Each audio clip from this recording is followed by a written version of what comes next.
ನಮ್ಮ TV Facebook page ನ like ಮಾಡಿ, ಯೂಟ್ಯೂಬ್ ಚಾನೆಲ್ ನ ಸಬ್ಸ್ಕ್ರೈಬ್ ಮಾಡಿ.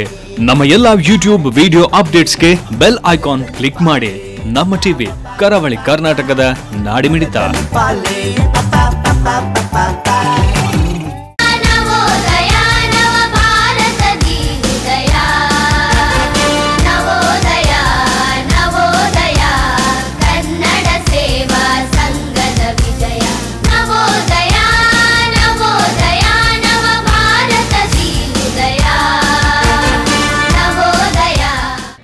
ಠಾಣೆ ನವೋದಯ ಇಂಗ್ಲಿಷ್ ಹೈಸ್ಕೂಲ್ ಮತ್ತು ಜೂನಿಯರ್ ಕಾಲೇಜ್ ಸಂಚಾಲಿತ ನವೋದಯ ಕನ್ನಡ ಸೇವಾ ಸಂಘದ ಸುವರ್ಣ ಮಹೋತ್ಸವ ಸರಣಿ 9ರ ಕಾರ್ಯಕ್ರಮ ಮಾರ್ಚ್ 10ರ ಭಾನುವಾರದಂದು ಸಂಜೆ ಮುಲ್ಲುಂಡ್ ಚೆಕ್ನಾಕ ಸಮೀಪವಿರುವ ನವೋದಯ ಜೂನಿಯರ್ ಕಾಲೇಜ್ ಸಭಾಗೃಹದಲ್ಲಿ ಹಿರಿಯರ ಕಾವ್ಯ, ಕಿರಿಯರ ವಾಚನ, ಸಾಹಿತ್ಯಿಕ ಕಾರ್ಯಕ್ರಮ ಮತ್ತು ನಗರದ ಪ್ರಸಿದ್ಧ ಕವಿಗಳ ಕೂಡುವಿಕೆಯಲ್ಲಿ ಜರುಗಿದ ಕವಿಗೋಷ್ಠಿಯಿಂದ ಕೂಡಿದ ಸಾಹಿತ್ಯ ಸಂಭ್ರಮ ಕಾರ್ಯಕ್ರಮ ಜರುಗಿತು. ಸಭಾ ಕಾರ್ಯಕ್ರಮದಲ್ಲಿ ಮುಂಬೈ ವಿಶ್ವವಿದ್ಯಾನಿಲಯದ ಕನ್ನಡ ವಿಭಾಗದ ಸಹ ಪ್ರಾಧ್ಯಾಪಕಿ ಡಾ ಪೂರ್ಣಿಮಾ ಶೆಟ್ಟಿ ಅಧ್ಯಕ್ಷತೆ ವಹಿಸಿದ್ದರು. ಠಾಣೆ ನವೋದಯ ಕನ್ನಡ ಸೇವಾ ಸಂಘ ಇದರ ಅಧ್ಯಕ್ಷ ಜಯ ಕೆ ಶೆಟ್ಟಿ ಮುಂದಾಳತ್ವದಲ್ಲಿ ನೆರವೇರಿದ ಸಾಹಿತ್ಯ ಸಂಭ್ರಮದಲ್ಲಿ ಹಮ್ಮಿಕೊಂಡಿದ್ದ ಹಿರಿಯರ ಕಾವ್ಯ, ಕಿರಿಯರ ವಾಚನ, ಸಾಹಿತ್ಯಿಕ ಕಾರ್ಯಕ್ರಮದಲ್ಲಿ Kumari Naisha Shetty, master Nikhil Devadiga, Bhoomika Salian, master Vishwashetty, master Shrikrishna Udupa, Kumari Shravya Shetty, Kumari Jeevitha Shetty ಪೇತ್ರಿಯವರು ಕವಿತೆಯನ್ನ ವಾಚಿಸಿ ಸಾಹಿತ್ಯ ರಸಿಕರ ಪ್ರಶಂಸೆಗೆ ಪಾತ್ರರಾದರು. ಅದೇ ರೀತಿ ಕವಿಗೋಷ್ಠಿಯಲ್ಲಿ ಸಾದಯ, ಡಾ ಕೆ ಗೋವಿಂದ ಭಟ್, ಪ್ರಮೋದ್ ಎಸ್ ಮಾಡ, ಸುಜಾತಾ ಶೆಟ್ಟಿ ತಮ್ಮ ತಮ್ಮ ಕವಿತೆಯನ್ನ ಪ್ರಸ್ತುತಗೊಳಿಸಿದರು. ಸಾಹಿತ್ಯ ಸಂಭ್ರಮದಲ್ಲಿ ಭಾಗವಹಿಸಿದ ಎಲ್ಲ ಹಿರಿಯ ಕಿರಿಯ ಕವಿಗಳನ್ನು ಗೌರವಿಸಿ ಅಭಿನಂದಿಸಲಾಯಿತು. ಈ ಸಾಹಿತ್ಯ ಗೋಷ್ಠಿಯಲ್ಲಿ ಸಾಹಿತ್ಯ ಸಂಭ್ರಮ ಕಾರ್ಯಕ್ರಮದ ಅಧ್ಯಕ್ಷೆ ಡಾ ಪೂರ್ಣಿಮಾ ಶೆಟ್ಟಿಯವರು ಯುವ ಜನಾಂಗಕ್ಕೆ ರಾಷ್ಟ್ರಪ್ರೇಮದ ಅಗತ್ಯತೆ ಎಂಬ ವಿಷಯದ ಬಗ್ಗೆ ಉಪನ್ಯಾಸವನ್ನ ನೀಡಿದರೆ, ನ್ಯಾಯವಾದಿ ಅಮಿತಾ ಭಾಗವತ್ ಅವರು ಸಾಮಾಜಿಕ ಜಾಲತಾಣದಿಂದ ಮಕ್ಕಳ ರಕ್ಷಣೆ ಎಂಬ ವಿಷಯದ ಬಗ್ಗೆ ಹಾಗೂ ನಳಿನಾ ಪ್ರಸಾದ್ ರವರ ಅಗತ್ಯಕ್ಕಿಂತ ಹೆಚ್ಚಿನ ಶ್ರೀಮಂತಿಕೆಯಿಂದ ಮೂಲ ಸಂಸ್ಕೃತಿ ಮಾಯವಾಗುತ್ತಿದೆ ಎಂಬ ವಿಷಯದ ಬಗ್ಗೆ ಬಹಳಷ್ಟು ಅರ್ಥಗರ್ಭಿತವಾಗಿ ಉಪನ್ಯಾಸವನ್ನ ನೀಡಿ ಎಲ್ಲರ ಗಮನ ಸೆಳೆದರು. ಸಾಹಿತ್ಯ ಸಂಭ್ರಮ ಕಾರ್ಯಕ್ರಮ ಶಾಲಾ ಮಕ್ಕಳ ಪ್ರಾರ್ಥನೆಯೊಂದಿಗೆ ಆರಂಭಗೊಂಡು ಅತಿಥಿ ಗಣ್ಯರ ಹಸ್ತದಿಂದ ದೀಪ ಪ್ರಜ್ವಲನೆಗೊಂಡು ಉಪನ್ಯಾಸಕರ ಸಂಘದ ಗೌರವ ಕಾರ್ಯದರ್ಶಿ ದಯಾನಂದ ಎಸ್ ಶೆಟ್ಟಿ ಕಾರ್ಯಕ್ರಮವನ್ನು ನಿರೂಪಿಸಿದರು. ಮುಖ್ಯ ಅತಿಥಿಯಾಗಿ ಕಲಾ ಜಗತ್ತು ಮುಂಬೈ ಕಲಾ ಸಂಸ್ಥೆಯ ಸಂಸ್ಥಾಪಕ ರಂಗಕರ್ಮಿ ವಿಜಯಕುಮಾರ್ ಶೆಟ್ಟಿ ತೋನ್ಸೆ ಉಪಸ್ಥಿತರಿದ್ದರು. ವೇದಿಕೆಯಲ್ಲಿ ಸಂಘದ ಅಧ್ಯಕ್ಷ ಜಯ ಕೆ ಶೆಟ್ಟಿ, ಡಾ ವಾಣಿ ಉಚಿಲ್ಕರ್, ಸಂಘದ ಗೌರವ ಕಾರ್ಯದರ್ಶಿ ದಯಾನಂದ ಎಸ್ ಶೆಟ್ಟಿ, ಗೌರವ ಕೋಶಾಧಿಕಾರಿ ಸುನಿಲ್ ಎಸ್ ಶೆಟ್ಟಿ, ಉಪಾಧ್ಯಕ್ಷ ಕೇಶವ ಟಿ ನಾಯಕ್, ಸಹ ಕಾರ್ಯದರ್ಶಿ ಪ್ರಶಸ್ತ ಎಸ್ ಶೆಟ್ಟಿ, ಸಹಕೋಶಾಧಿಕಾರಿ ದಯಾನಂದ್ ಬಿ ಹೆಗ್ಡೆ, ಪ್ರಾಥಮಿಕ ಮತ್ತು ಮಾಧ್ಯಮಿಕ ಶಾಲಾ ಮುಖ್ಯೋಪಾಧ್ಯಾಯಿನಿಯರಾದ ಅನುರಾಧ, ಅರ್ಜುನ್ ವಾಡ್ಕರ್, ಅಜಿತಾ ಪ್ರದೀಪ್ ಕುಮಾರ್ ಉಪಸ್ಥಿತರಿದ್ದರು. ಈ ಸಂದರ್ಭದಲ್ಲಿ ವೀರಯೋಧರಿಗೆ ನಮನ ಎಂಬ ವಿಶೇಷ ಕಾರ್ಯಕ್ರಮ ಹಮ್ಮಿಕೊಳ್ಳಲಾಗಿತ್ತು. ದೇಶಕ್ಕಾಗಿ ಪ್ರಾಣತ್ಯಾಗ ಮಾಡಿದ ವೀರಯೋಧರ ದೃಶ್ಯಾವಳಿಯ ಮೂಲಕ ಅವರ ಆತ್ಮಕ್ಕೆ ಚಿರಶಾಂತಿಯನ್ನ ಕೋರಿ ಮೌನ ಪ್ರಾರ್ಥನೆ ಸಲ್ಲಿಸಲಾಯಿತು. ತಾಯಿ ಭುವನೇಶ್ವರಿಯ ರಥ ಎಳೆಯುವ ಒಂದು ಕೈಂಕರ್ಯದಲ್ಲಿ ನಾವು ಹೊರನಾಡ ಕನ್ನಡಿಗರು ಒಳನಾಡಿಗಿಂತ ಸ್ವಲ್ಪ ಗಟ್ಟಿ, ಅದು ಕೂಡ ತುಂಬ ಚೆಂದ. ಅದು ಬಹುಶಃ ಜಗತ್ತಿನ ಹೊರನಾಡಿನ ಪೈಕಿ ಈ ಮಹಾರಾಷ್ಟ್ರ, ಅದರಲ್ಲಿಯೂ ಮುಂಬೈಯಲ್ಲಿ ಅದು ಬಹಳ ಚೆನ್ನಾಗಿ ನಡೀತಾ ಇದೆ. ಅದರಲ್ಲಿಯೂ ಕೂಡ ಶೈಕ್ಷಣಿಕ ಕ್ಷೇತ್ರ ಅಂದಾಗ ಇಡೀ ಮಹಾರಾಷ್ಟ್ರ, ಅಲ್ಲಲ್ಲಿ ಇರುವಂತಹ ಅನೇಕ ಕಾಲೇಜುಗಳು, ಈ ಎರಡು ವಿಭಾಗದಲ್ಲಿ ಒಂದು ಧಾರ್ಮಿಕ ಕ್ಷೇತ್ರಗಳು ಮತ್ತು ಶೈಕ್ಷಣಿಕ ಕ್ಷೇತ್ರಗಳು. ಇಲ್ಲಿ ಕನ್ನಡದ ಸೇವೆ ಬಹಳ ಉತ್ತಮ ರೀತಿಯಲ್ಲಿ ನಡೀತಾ ಇದೆ. ಎಷ್ಟು ನಾವು ಬೆಳೀತಾ ಬರ್ತೇವ ಅಷ್ಟು ಶೈಕ್ಷಣಿಕ ಕ್ಷೇತ್ರವನ್ನು ಬೆಳೆಸ್ತಾ ಬಂದಿದ್ದೇವೆ. ಅದು ಅಲ್ಲಿ ಡೊಂಬಿಲಿಯಲ್ಲಿ ಮಂಜುನಾಥ್ ವಿದ್ಯಾಲಯ ಆಗಿರ್ಬೋದು, ಡೊಂಬಿಲಿ ಕರ್ನಾಟಕ ಸಂಘ ಆಗಿರ್ಬೋದು, ಅಥವಾ ಒಂದಷ್ಟು ಕರ್ನಾಟಕ ಸಂಘಗಳು ನಡೆಸ್ತಿರುವಂತಹ ವಿದ್ಯಾ ಕೇಂದ್ರಗಳು, ವಿದ್ಯಾಕ್ಷೇತ್ರಗಳು. ಈ ದಿಸೆಯಲ್ಲಿ ನಮ್ಮ ನವೋದಯ ಇಂಗ್ಲೀಷ್ ಹೈಸ್ಕೂಲ್ ಆಗಿರಲಿ ಅಥವಾ ನವೋದಯ ಕನ್ನಡ ಸೇವಾ ಸಂಘ. ನಾನು ಮುಂಬೈಗೆ ಬಂದು 40 ವರ್ಷ. ಈ ಅವಧಿಯಲ್ಲೆಲ್ಲ ಇಂಥ ಸ್ಕೂಲ್ ಕೇಳುವಾಗ, ಇತ್ತೀಚೆಗೆ ಈ ಸಂಸ್ಥೆ ಕೇಳುವಾಗ ನಮಗೆ ನಿಜವಾಗಲೂ ಸಂತೋಷ ಆಗ್ತದೆ. ತೀರಾ ಅಗತ್ಯವಾಗಿ ಬೇಕಾಗಿರುವಂತಹ ತಾನಾ ವಠಾರದಲ್ಲಿ ತುಳು ಕನ್ನಡಿಗರು ತುಂಬಿರುವಂತಹ ಈ ಪ್ರದೇಶದಲ್ಲಿ ಇಂತಹ ಒಂದು ವಿದ್ಯಾಸಂಸ್ಥೆಯ ಅಗತ್ಯತೆಯನ್ನು ಮನನ ಮಾಡಿಕೊಂಡಂತಹ ಇಲ್ಲಿಯ ಕನ್ನಡಿಗರು ಸಂಸ್ಥೆಯನ್ನು ಕಟ್ಟಿದ್ರು, ಬೆಳೆಸಿದ್ರು. ಅದು ಮುಖ್ಯ ಅಲ್ಲ, ಅದನ್ನು ಈ ಎತ್ತರಕ್ಕೆ ಅದನ್ನು ನಿಲ್ಲಿಸುವುದು ಅದು ಕೆಲಸ. ಆವಾಗ ನಾನಲ್ಲಿ ಕೇಳ್ತಾ ಇದ್ದೆ, ದಯಾನಂದ ಶೆಟ್ಟಿಯವರು ನಿರರ್ಗಳವಾಗಿ ಎಲ್ಲ ವಿಚಾರಗಳನ್ನು ಅದು ಮನಸ್ಸಿನಲ್ಲಿ ತುಂಬಿಟ್ಟುಕೊಂಡು ಹೇಳಿದಂತಹ ಮಾತುಗಳು ಬಾಯ್ಬಿಡೋದಲ್ಲ. ಆವಾಗ ತಿಳಿದೆ ಇಂತಹ ವ್ಯಕ್ತಿಗಳು ಇಲ್ಲಿ ತುಂಬಿದ್ದಾರೆ. ಎಲ್ಲ ವಿಚಾರಗಳು ಅದು ಇಸುವಿ ಆಗಿರ್ಬೋದು, ಅದೆಲ್ಲ ಎಷ್ಟು ತೊಡಗಿಸಿಕೊಂಡಿದ್ದಾರೆ ಅನ್ನೋದೇ ಅಲ್ಲಿ ಮುಖ್ಯ. ನಾನು ಕೇಳಿದೆ, ದಯಾನಂದವ ಕಾರ್ಯದರ್ಶಿ, ನನಗೆಲ್ಲರದ್ದು ಪರಿಚಯ ಇದೆ. ಅಲ್ಲಿ ಬಂದಾಗ ಇದು ಹೊಸ ವಿಚಾರ. ಎಲ್ಲ ಹೋಗ್ತೇವೆ, ಎಲ್ಲೋ ಭಾಷಣ ಕೇಳ್ತೇವೆ, ಯಾವುದೋ ಒಂದು ಹುಮ್ಮನಿಸಿದ ಭಾಷಣಕ್ಕಾಗಿಯೇ ಬರುವವರು. ಇದು ಹಾಗಲ್ಲ ಅನಿಸ್ತಾ ಇದೆ. ಅದಕ್ಕಾಗಿ ನಾನು ಮತ್ತೆ ರವಿಯಣ್ಣ ನೋಡ್ತಾ ಇದ್ದೇನೆ. ವ್ಯಕ್ತಿಗಳು ಇಲ್ಲಿ ನಾನು ಅಧ್ಯಾಪಕನಾಗಿದ್ದವನು, ಬಹುಶಃ ಹೆಚ್ಚಿನವರಿಗೂ ಗೊತ್ತಿಲ್ಲ. ಬಹುಶಃ ಇಲ್ಲಿಯ ಸುಮಾರು 80% ಜನರು ಹುಟ್ಟುಗಿದ್ದ ಮೊದಲೇ ನಾನು ಉಪಾಧ್ಯಾಯನಾಗಿದ್ದೆ. ನನ್ನ ಡಿಗ್ರಿ ಮುಗಿದಾಗ ನಾನು ಆವಾಗಲೇ MGM ಕಾಲೇಜಿನಲ್ಲಿ BV ಕಾರಂತರ, ಗಿರೀಶ್ ಕಾರ್ನಾಡ್ರ ವಿದ್ಯಾರ್ಥಿಯಾಗಿ ರಂಗಭೂಮಿಯಲ್ಲಿ ನನ್ನ ರಂಗಭೂಮಿಯ ಒಂದು ವೃತ್ತಿಯನ್ನು ಪ್ರಾರಂಭಿಸಿದವನು. ಅಲ್ಲಿ ಒಂದಷ್ಟು ಅನುಭವಗಳನ್ನು ಇಟ್ಕೊಂಡು ಕಾಲೇಜ್ ಹೊರಗೆ ಬಂದಾಗಲೇ ಕಾರ್ಮೆಲ್ ಗರ್ಲ್ಸ್ ಹೈಸ್ಕೂಲ್ ಎನ್ನುವಂತಹ ಒಂದು ಹೈಸ್ಕೂಲ್ನಲ್ಲಿ ನಾನು ಶಿಕ್ಷಕನಾಗಿ ಸೇರಿದ್ದೆ. ಅದು ಕೂಡ ಲೆಕ್ಕದ ಮಾಸ್ಟರ್. ಅಲ್ಲಿ ಇದ್ದದ್ದೆಲ್ಲ ಹುಡುಗಿಯರು. ಅಲ್ಲಿ ಆ ಹುಡುಗಿಯರಿಗೆ ಅದು ಕ್ಯಾಥಲಿಕ್ಸ್ ಈಗ ನೆನಪಾಯಿತು. ಎಷ್ಟೋ ವರ್ಷ ನಂತರ ಈ ಶಾಲೆ, ಈ ಮಕ್ಕಳು ಅನ್ನುವಾಗ ನೆನಪಾಯಿತು. ಅಲ್ಲಿ ಅದು ಕ್ಯಾಥಲಿಕ್ ಸ್ಕೂಲ್. ಅಲ್ಲಿ ನಾನು ನಾಟಕ ಹೇಳಿಕೊಡು ಗದಾ ಯುದ್ಧ ಎಲ್ಲ. ಸೊ ಅಲ್ಲಿ ಆ ಸ್ಕೂಲ್ನಲ್ಲಿ ಒಂದು ಮಹಾಭಾರತದ ಚಿಂತನೆಯನ್ನು ಮಾಡಿದ್ದೆ ನಾನು. ಅಲ್ಲಿ ರಂಗಭೂಮಿಯೊಂದು ಚಲನೆ ಪ್ರಾರಂಭಿಸಿದೆ. ಅಲ್ಲಿ ಈಗಲೂ ನೆನಪಿದೆ, ಸಿಸ್ಟರ್ ರೆಜಿಯಾ ಅಂತ ಹೇಳುವಂಥ ಒಬ್ಬರು ಕನ್ನಡ ಶಿಕ್ಷಕಿ ನನ್ನೊಟ್ಟಿಗೆ ಇದ್ದರು. ಅವರು ಗೋಲ್ಡ್ ಮೆಡಲಿಸ್ಟ್. ಮಹಾಭಾರತದ ಬಗ್ಗೆ ಅಧ್ಯಯನ ಮಾಡಿಕೊಂಡು ಡಾಕ್ಟರೇಟ್ ಪಡೆದುಕೊಂಡು ನನ್ನ ಭಾಷೆಯನ್ನು ತಿದ್ದಿದ್ದವರು. ಅವರು ಕ್ಯಾಥಲಿಕ್ಸ್. ಸೊ ರಂಗಭೂಮಿಗೆ ನಾವು ಬೇರೆ ಬೇರೆ ನೋಡುವಾಗ ಭಾಷೆ ಆಗತ್ತಿರುವಾಗ ನನಗೆ ಗುರುವಾಗಿದ್ದವರು ರೆಜಿಯಾ ಸಿಸ್ಟರ್ ಎನ್ನುವಂತಹ ಕಾರ್ಮೆಲ್ ಗರ್ಲ್ಸ್ ಹೈಸ್ಕೂಲ್ನ ಕನ್ನಡ ಪ್ರಾಧ್ಯಾಪಕಿಯವರು, ಪೂರ್ಣಿಮಾ. ಹಾಗಾದ್ರೆ ಎಷ್ಟು ವ್ಯತ್ಯಾಸ ನೋಡಿ. ಅವರಿಂದ ಕಲಿತೆ ನಾನು ಭಾಷಾ ಶುದ್ಧಿ ಹೇಳಿ. ನಾನು ಯಾವಾಗಲೂ ರಂಗಭೂಮಿಯಲ್ಲಿ ಹೇಳೋದಿದೆ, ಭಾಷೆ ಪೊರ್ಲು ಬೋರ್ಡು ಒಂದು, ಭಾಷೆ ಪೊರ್ಲು ಬೋರ್ಡು, ಭಾಷೆ ದಾಂತಿನ ಜೋಕುಲ ಅವರೇ ಬಲ್ಲಿ.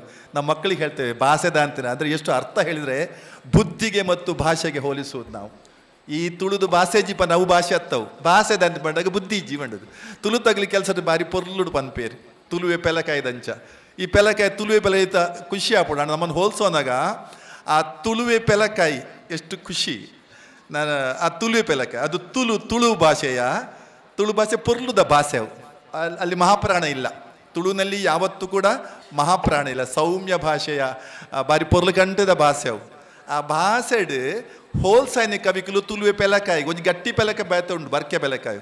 ಈ ತಿನ್ನಿಗಳು ಗುಳುಮ್ಮಗುಲಾಯಿ ಬೋಪುಂಡು. ಅವು ಜೀರ್ಣಲ್ಲ ಬಾರಿ ಸುಲಭ. ದಾಲ ಉಪದ್ರಜಿ, ಜೀವಗಳ ಉಪದ್ರಜಿ, ಬಾಯಿಗಳ ತೀಪೆ. ಮೊರಣಿ ಎನ್ನೋರಿ ಗುರುಕುಲಿಯರು ನಾರಾಯಣ ಬಂಗೇರು ಪಂಡಿತ್ ಅರ್ನ ಪುಸ್ತಕ ಗುಂಜಿ ಒನ್ನುಡಿ ಬರೀರೆ ಬರ್ತೇನೆ. ಅವಾಗ ಹೆಂಗೆ ಪಕ್ಕ ನೆನಪಾಂಡೆ ನನಗೆ. ನಮ್ಮ ಮನೆಯ ತೋಟ ಇದೆ, ನಮ್ಮ ಮನೆಯ ಒಂದು ತೋಟ, ದೊಡ್ಡ ತೋಟ ನಮ್ಮದು ಕೋಡಿಕಂಡಾಳ ಕ್ಷೇತ್ರ. ತೋಟದ ಮನೆಯಲ್ಲಿ ಒಂದು ಮೂಲೆಯಲ್ಲಿ ಒಂದು ಹಲಸಿನ ಮರ ಇದೆ. ಆ ಹಲಸಿನ ಮರಕ್ಕೆ ಎಷ್ಟು ಪ್ರಾಯ ಕೇಳಿದರೆ ಅಮ್ಮನ ಹತ್ರ ಕೇಳ್ತೇನೆ. ಅಮ್ಮ ಹೇಳ್ತಾರೆ, ನಾನು ಚಿಕ್ಕಂದಿದ್ದಾಗಲೂ ಆ ಮರದ ಹಣ್ಣನ್ನೇ ತಿಂತಾರೆ. ಆ ಹಣ್ಣು ಎಷ್ಟು ರುಚಿ, ತುಳು ಬೆಲಕಾಯಿ. ಅದಕ್ಕೆ ಸುಮಾರು 200 ವರ್ಷ ನಮಗೆ ಗೊತ್ತದ್ದೇ ಆಗಿದೆ, ಇನ್ನೂ ಇದೆ ಆ ಮರ. ಆ ಮರದ ಹಣ್ಣು ನಮ್ಮ ಇಡೀ ಊರಿನವ್ರಿಗೆ ಫೇಮಸ್. ಆ ಹಣ್ಣು ಅಷ್ಟು ರುಚಿ. ಆ ಹಣ್ಣು ವ್ಯಾಪಾರಿಯ ಮನೇಲಿ ಇರ್ತಿದ್ರೆ ಬಹುಶಃ ಹಣ್ಣು ಜಗತ್ಪ್ರಸಿದ್ಧ ಆಗ್ತಾ ಇದ್ದು. ಅದು ಇದ್ದದ್ದು ನಮ್ಮ ಮನೆಯ ತೋಟದಲ್ಲಿ. ನಾನು ಈಗಲೂ ಊರಿಗೆ ಹೋದಾಗ ಹಣ್ಣಿಗಾಗಿ ಕಾಯ್ತೇನೆ. ನಾನು ಈ ನಾರಾಯಣ ಬಂಗಾರ ಅದಕ್ಕೆ ಹೋಲಿಸಿದೆ. ಯಾವುದಕ್ಕೆ? ಆ ಹಲಸಿನ ಮರಕ್ಕೆ. ಆ ರುಚಿ, ಆ ಹಲಸಿನ ಅಷ್ಟೇ ರುಚಿ. ಪ್ರಾಯ ಅಲ್ಲಿ ಬರೋದು ಗೊತ್ತಾಗಿಲ್ಲ. ಹಲಸಿನ ಮರದ ಪ್ರಾಯ ಯಾರೂ ಕೇಳಲೇ ಇಲ್ಲ. ಅಷ್ಟು ಪ್ರಾಯ ಆದರೂ ಕೂಡ ಹಲಸಿನ ಹಣ್ಣು ಅಷ್ಟು ರುಚಿ. ಅವು ತುಳುವೆ ಪೆಲಕಾಯಿ. ಸೊ ನಮ್ಮೆಲ್ಲ ಭಾಷೆಯ ಬಗ್ಗೆ ನನಗೆ ಅಭಿಮಾನ. ನಾನು ಅತ್ಯಂತ ಪ್ರೀತಿಸುವ ಭಾಷೆ ಹೇಳಿದರೆ ನನ್ನ ತಾಯಿ ಭಾಷೆ, ಅದು ತುಳು ಭಾಷೆ. ಯಾಕೆ ಹೇಳಿದರೆ ಅದು ನನ್ನ ಮನಸ್ಸಿನ ಭಾಷೆ.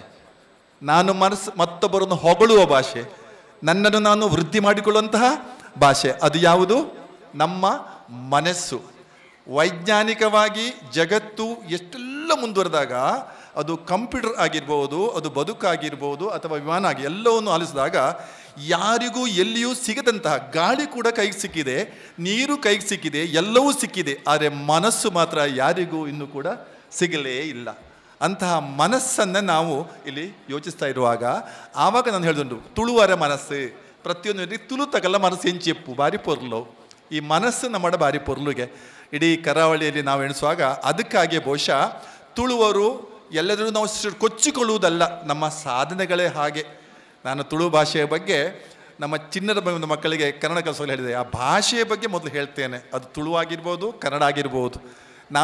ಇಲ್ಲೆಲ್ಲ ಈ ರೀತಿ ಒಟ್ಟಾಗಲಿಕ್ಕೆ ದೊಡ್ಡ ಕಾರಣ ತುಳುವರ ಮನಸ್ಸು.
ಕರೆಗೆ ಓಗೊಟ್ಟು ಆಗಮಿಸಿ ನಮ್ಮೊಡನಿದ್ದು ಸಮಾರಂಭಕ್ಕೆ ಕಳೆಯೇರಿಸಿದ ಗೌರವಾನ್ವಿತ ಅತಿಥಿಗಳಾದ ಡಾಕ್ಟರ್ ವಾಣಿ ಉಚ್ಚಿಲ್ಕರ್ ಮತ್ತು ಡಾಕ್ಟರ್ ಪೂರ್ಣಿಮಾ ಶೆಟ್ಟಿಯವರನ್ನು, ಸಂಘದ ಅಧ್ಯಕ್ಷರು ಶ್ರೀ ಜಯಕೆ ಶೆಟ್ಟಿಯವರನ್ನು, ಉಪಾಧ್ಯಕ್ಷರು ಶ್ರೀ ಕೇಶವ ಟಿ ನಾಯಕ್ರನ್ನು, ಗೌರವ ಪ್ರಧಾನ ಕಾರ್ಯದರ್ಶಿ ಶ್ರೀ ದಯಾನಂದ್ ಎಸ್ ಶೆಟ್ಟಿಯವರನ್ನು, ಗೌರವ ಪ್ರಧಾನ ಕೋಶಾಧಿಕಾರಿ ಶ್ರೀ ಸುನಿಲ್ ಎಸ್ ಶೆಟ್ಟಿಯವರನ್ನು ಹಾಗೂ ಸಂಘದ ಇತರ ಪದಾಧಿಕಾರಿಗಳನ್ನು, ಕಾರ್ಯಕಾರಿ ಸಮಿತಿಯ ಸದಸ್ಯರುಗಳನ್ನು ನಮ್ಮ ನವೋದಯ ಇಂಗ್ಲಿಷ್ ಹೈಸ್ಕೂಲು ಮತ್ತು ಜೂನಿಯರ್ ಕಾಲೇಜಿನ ಪರವಾಗಿ ಹೃತ್ಪೂರ್ವಕವಾಗಿ ಸ್ವಾಗತಿಸುತ್ತೇವೆ.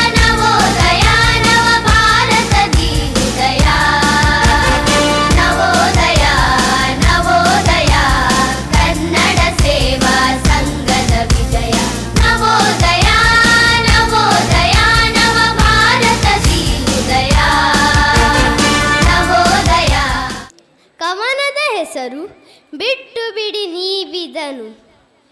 ಬಿಟ್ಟು ಬಿಡಿ ನೀವಿದನು, ಕೊಟ್ಟು ಬಿಡಿ ನಮಗಿದನು. ಬಿಟ್ಟು ಬಿಡಿ ನೀವಿದನು, ಕೊಟ್ಟು ಬಿಡಿ ನಮಗಿದನು. ಪಟ್ಟವನ್ನು ಕಟ್ಟಿಬಿಡಿ ನಮ್ಮ ತಲೆಗೆ, ನೀವಿಲ್ಲಿ ಇದುವರೆಗೆ ಆಳಿದಿರಿ ದೇಶವನು. ಇರಲಿ ಆ ಹೊರೆ ಮುಂದೆ ನಮ್ಮ ತಲೆಗೆ, ಇರಲಿ ಆ ಹೊರೆ ಮುಂದೆ ನಮ್ಮ ತಲೆಗೆ. ನಿಮ್ಮಂತೆ ನಮಗೆ ಸಹ ತಲೆಯುಂಟು, ಕೈಯುಂಟು. ಪಾಲಿಸು ಎಮ್ಮನು ಗಜಾನನ, ಪಾರ್ವತಿ ತನಯ ಗಜಾನನ. ಪಾಲಿಸು ಎಮ್ಮನು ಗಜಾನನ, ಪಾಶಾಂಕುಶಧರ ಪಾಪ ವಿಮೋಚನ. ರಕ್ಷಿಸು ಎಮ್ಮನು ಗಜಾನನ, ಪಾಶಾಂಕುಶಧರ ಪಾಪ ವಿಮೋಚನ. ರಕ್ಷಿಸು ಎಮ್ಮನು ಗಜಾನನ, ಪಾರ್ವತಿ ತನಯ ಗಜಾನನ. ಕಣಕು ಬಿತ್ತಿ ಅಣುವಿನ ಬೀಜ ಮಣ್ಣ, ಕಣಕಣಕು ಬಿತ್ತಿ ಅಣುವಿನ ಬೀಜ. ನನ್ನ ಸುತರಿಂದಲೇ ಗರ್ಭಪಾತ, ನನ್ನ ಸುತರಿಂದಲೇ ಗರ್ಭಪಾತ. ನಾನು ಹಡೆದವ್ವ ಹೆಸರು ಪ್ರಕೃತಿ ಮಾತೆ, ನಾನು ಹಡೆದವ್ವ ಹೆಸರು ಪ್ರಕೃತಿ ಮಾತೆ. ಅನುಗಾಲ ಬಾಳಿದವಳು ಅರಸಿಯಂತೆ, ಅನುಗಾಲ ಬಾಳಿದವಳು ಅರಸಿಯಂತೆ. ಕನ್ನಡ ಎಂಬ ಕಿರೀಟದ ಮೇಲೆ ರಾರಾಜಿಸುವಂಥ ಊರುಗಳಲ್ಲಿ ಒಂದೂರು ಹೆರ್ಮೊಂಡೆ. ನನ್ನೂರು ಅದು. ನನ್ನೂರಿನ ಮತ್ತೊಂದು ಕಿರೀಟ ಅಂತ ಹೇಳಿದ್ರೆ ಇವಳು ಭೂಮಿಕಾ. ಸಂತೋಷ ಆಗ್ತದೆ. ನನ್ನ ಊರು ಹೆರ್ಮುಂಡಿಯಲ್ಲಿ ಬೆಳೆದಂತಹ ಮಗು, ಈ ಮಗು ಚಿಣ್ಣರ ಬಿಂಬದ ಸದಸ್ಯೆ ಅಂತೇಳಿ ಮತ್ತಷ್ಟು ಸಂತೋಷ ಆಗ್ತಾಯಿದೆ. ಮತ್ತು ಪ್ರಾಥಮಿಕ ಹಾಗೂ ಮಾಧ್ಯಮಿಕ ವಿದ್ಯಾಭ್ಯಾಸವನ್ನು ಹುಟ್ಟೂರಲ್ಲೇ ಮಾಡಿ ಶಿಕ್ಷಕ ತರಬೇತಿಯನ್ನು ಪಡೆದು ತಂದೆಯೊಂದಿಗೆ ಮುಂಬೈ ಆಗಮಿಸಿದರು. ತನ್ನ ಶಿಕ್ಷಣವನ್ನು ಮುಂದುವರಿಸುತ್ತಾ BA, MA, B.Ed ಮುಗಿಸಿ ವಿದ್ಯಾಪ್ರಸಾರಕ ಮಂಡಳದ ಕನ್ನಡ ಪ್ರೌಢಶಾಲೆ ಹಾಗೂ ಕಿರಿಯ ಮಹಾವಿದ್ಯಾಲಯ ಮುಲುಂಡ್ನಲ್ಲಿ 1966ರಿಂದ 2005ರವರೆಗೆ 4 ದಶಕಗಳ ಕಾಲ ಶಿಕ್ಷಕಿಯಾಗಿ ಸೇವೆ ಸಲ್ಲಿಸಿದ್ದಾರೆ. 1992ರಿಂದ 2005ರವರೆಗೆ ಗುರುನಾರಾಯಣ ರಾತ್ರಿ ಶಾಲೆಯಲ್ಲಿ ಮುಖ್ಯೋಪಾಧ್ಯಾಯಿನಿಯಾಗಿಯೂ ಸೇವೆ ಸಲ್ಲಿಸಿದ್ದಾರೆ. ಅಲ್ಲದೆ KJ ಸೋಮಯ್ಯ ಕಾಲೇಜ್ ವಿದ್ಯಾವಿಹಾರ್ನಲ್ಲಿ ಉಪನ್ಯಾಸಕಿಯಾಗಿಯೂ ಕಾರ್ಯನಿರ್ವಹಿಸಿದ್ದಾರೆ. 1997ರಲ್ಲಿ ಬೋವಿ ಜಾನಪದ ಒಂದು ಅಧ್ಯಯನ ಎಂಬ ಪ್ರಬಂಧ ಮಂಡಿಸಿ ಮುಂಬೈ ವಿಶ್ವವಿದ್ಯಾಲಯದಿಂದ ಡಾಕ್ಟರೇಟ್ ಪದವಿಯನ್ನು ಪಡೆದವರು. ಹಲವಾರು ಸಂಘ ಸಂಸ್ಥೆಗಳ ಕವಿಗೋಷ್ಠಿಯಲ್ಲಿ, ವಿಚಾರಗೋಷ್ಠಿಗಳಲ್ಲಿ ಅಧ್ಯಕ್ಷರಾಗಿ ವಿವಿಧ ಸಂಘ ಸಂಸ್ಥೆಗಳ ಕಾರ್ಯಕ್ರಮದಲ್ಲಿ ಮುಖ್ಯ ಅತಿಥಿ, ಗೌರವ ಅತಿಥಿ, ಅಧ್ಯಕ್ಷತೆ, ನಿರೂಪಣೆ, ಉಪನ್ಯಾಸಕಿಯಾಗಿ ಭಾಗವಹಿಸಿದ್ದಾರೆ. ಅಲ್ಲದೆ ಈ ದೇಶ ನನ್ನದು, ನನ್ನ ದೇಹದೊಳು ಹರಿಯುವ ಹನಿ ಹನಿ ರಕ್ತವೂ ನಿನ್ನದು. ಈ ದೇಶ ನನ್ನದು, ನನ್ನ ದೇಹದೊಳು ಹರಿಯುವ ಹನಿ ಹನಿ ರಕ್ತವೂ ನಿನ್ನದು. ಕವಿ ಬರೆದ, ಗಾಯಕ ಹಾಡಿದ, ಜನ ವೀರ ವೇಷದಿಂದ ಕುಣಿದರು ದಣಿದರು. ಕವಿ ಬರೆದ, ಗಾಯಕ ಹಾಡಿದ, ಜನ ವೀರ ವೇಷದಿಂದ ಕುಣಿದರು ದಣಿದರು. ಉನ್ಮತ್ತ ಮತಭಕ್ತ ರಾಜಕಾರಣಿ, ಉನ್ಮತ್ತ ಮತಭಕ್ತ ರಾಜಕಾರಣಿ, ಎದೆ ಸೀಳುವ ತಲೆ ಕಡಿಯುವ, ಎದೆ ಸೀಳುವ ತಲೆ ಕಡಿಯುವ. ಈ ಎಳವೆ ಪ್ರಾಯದಲ್ಲಿ ಉತ್ತಮ ವಾಕ್ಚಾತುರ್ಯವನ್ನು ಹೊಂದಿರುವಂತಹ, ವಿಭಿನ್ನ ಕಲೆಗಳನ್ನು ತನ್ನದಾಗಿಸಿಕೊಂಡುವಂತಹ ಒಂದು ಪ್ರತಿಭಾವಂತ ವಿದ್ಯಾರ್ಥಿನಿ ಶ್ರಾವ್ಯ ಶೆಟ್ಟಿ ಇವರಿಗೆ ಮತ್ತೊಮ್ಮೆ ನಾವೆಲ್ಲರೂ ಸೇರಿ ಕೃತಜ್ಞತೆಯನ್ನು ಸಲ್ಲಿಸೋಣ. ಮೋನಪ್ಪನ ಮಗ ಅಮರ್, ಮೋನಾಕನ ಮಗ ಉಮರ್ ಪರಸ್ಪರ ಅನ್ಯೋನ್ಯ ಗೆಳೆಯರು. ಶಾಲೆಯಲ್ಲಿ, ಮೈದಾನದಲ್ಲಿ, ಆಟದಲ್ಲಿ, ತೋಟದಲ್ಲಿ, ಕೂಟದಲ್ಲಿ ಎಲ್ಲೆಲ್ಲಿಯೂ ಪರಸ್ಪರ ಬಿಟ್ಟು ಇರದವರು. ಶಾಲೆಯಲ್ಲಿ, ಮೈದಾನದಲ್ಲಿ, ಆಟದಲ್ಲಿ, ತೋಟದಲ್ಲಿ ಎಲ್ಲೆಲ್ಲಿಯೂ ಪರಸ್ಪರ ಬಿಟ್ಟಿರದವರು. ಅದೊಂದು ದಿನ ಬಾಬರಿಯ ಗೋಡೆಗಳು ಬಿದ್ದು ಹೋಯಿತು. ಅದೊಂದು ದಿನ ಬಾಬರಿಯ ಗೋಡೆಗಳು ಬಿದ್ದು ಹೋಯಿತು. ಮನೆ ಮನಗಳು ಒಡೆದು ಹೋಯಿತು. ಸಾಮರಸ್ಯದ ಮರ ಸತ್ತು ಹೋಯಿತು. ಸಾಮರಸ್ಯದ ಮರ ಸತ್ತು ಹೋಯಿತು. ಆ ಒಂದು ಭಾವನೆಗಳು ಅವರ ಒಳಗೆ ಆವಿರ್ಭವಿಸಿದಾಗ ಮಕ್ಕಳಿಗೆ ದುಡಿಮೆಯ ಮಹತ್ವ ತಿಳಿತದೆ. ಈಗೇನು ಮಾಡ್ತಾರೆ, ಅಪ್ಪ ಅಮ್ಮ ಏನು ದುಡಿದು ತರ್ತಾರೆ, ನಾವು ತಿಂತೇವೆ. ಹಾಗಲ್ಲ, ದುಡಿಮೆ ಅಂದರೆ ಏನು, ದುಡಿಮೆಯ ಶಕ್ತಿ ಏನು ಅನ್ನೋದು ಈ ಕವಿತೆಯಿಂದ ಮಕ್ಕಳಿಗೆ ತಿಳಿದು ಬಂದಿದೆ. ಜೊತೆಯಲ್ಲಿ ಶ್ರೀಕೃಷ್ಣ ಉಡುಪ ಡಾಕ್ಟರ್ ಸಿದ್ಧಲಿಂಗಯ್ಯವರ ನನ್ನ ಜನಗಳು ಕವಿತೆಯನ್ನು ಓದಿದರು. ಬಂಧುಗಳೇ, ಡಾಕ್ಟರ್ ಸಿದ್ಧಲಿಂಗಯ್ಯನವರು ನೇರವಾದ ನಯವನ್ನು ತಿರಸ್ಕರಿಸುವ ರೋಷದ ಭಾಷೆಯಿಂದ ಕವನವನ್ನು ಕಟ್ಟಿದವರು. ತನ್ನ ಕವನಗಳಲ್ಲಿ ಒಂದು ಇಡೀ ಸಮುದಾಯದ ಪರವಾಗಿ ಮಾತನಾಡಿದವರು. ಅಂಥ ಒಂದು ಸುಂದರವಾದ ಕವನವನ್ನು ಅವರು ಪ್ರಸ್ತುತಪಡಿಸಿದ್ದಾರೆ ನೋಡಿ. ಕೃಷ್ಣ ಅವರಿಗೆ ಮೊನ್ನೆಯಷ್ಟೇ ಕರಾಟೆಯಲ್ಲಿ ಚಿನ್ನದ ಪದಕವನ್ನು ಪಡ್ಕೊಂಡಂಥ ಮಗು, ಅಭಿನಂದನೆಗಳನ್ನು ಸಲ್ಲಿಸ್ತಾ ಇದ್ದೇನೆ. ಕುಮಾರಿ ಜೀವಿಕಾ.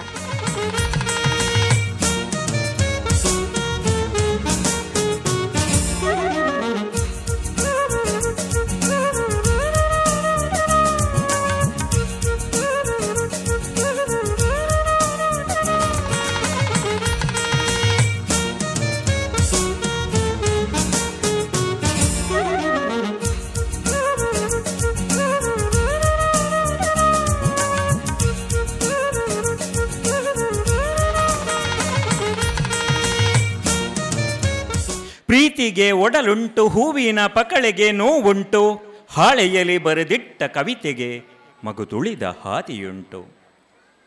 ಹಾವು ಸರಿದ ಹಾದಿಯಲ್ಲಿ ನವಿಲು ನಡೆದ ಒನಪು ಉಂಟು, ಹಾವು ಸರಿದ ಹಾದಿಯಲ್ಲಿ ನವಿಲು ನಡೆದ ಒನಪು ಉಂಟು, ಜಿಂಕೆ ಕುಣಿದ ಕಾಡಿನಲ್ಲಿ ಸವಿಯ ನೀಡೋ ಜೇನು ಉಂಟು. ಬಣ್ಣ ಬಳಿದ ಚಿತ್ರದಲ್ಲಿ ನಾನು ಯಾರು ನೀನು ಯಾರು, ಬಣ್ಣ ಬಳಿದ ಚಿತ್ರದಲ್ಲಿ ನಾನು ಯಾರು ನೀನು ಯಾರು, ಬದುಕು ನಿನ್ನ ಸುರಗಿಯಂತೆ.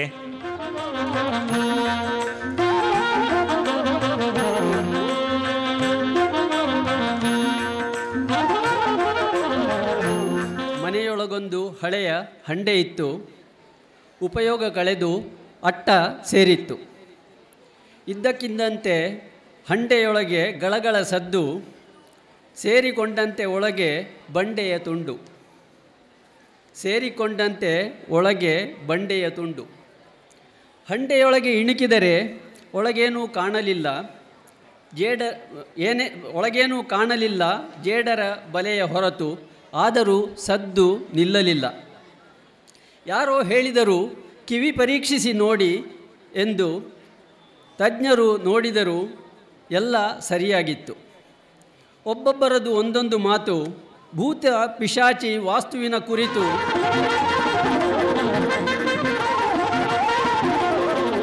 ಎಲ್ಲ ಕಡೆ ನಾನೇ ಮುಂದು, ಕರೆಯುವರು ಹಣ ಎಂದು. ಎಲ್ಲ ಕಡೆ ನಾನೇ ಮುಂದು, ಕರೆಯುವರು ಹಣ ಎಂದು. ಬಲ್ಲಿರೇನೆ ನೀವು ನನ್ನ ಭಿನ್ನ ಭಿನ್ನ ರೂಪಗಳನ್ನು, ಎಲ್ಲ ತೊಂದರೆಯ ಕಾರಣ ನಾನೇ ಕುರುಡು ಕಾಂಚಾಣ. ನಾನೇ ಕುರುಡು ಕಾಂಚಾಣ.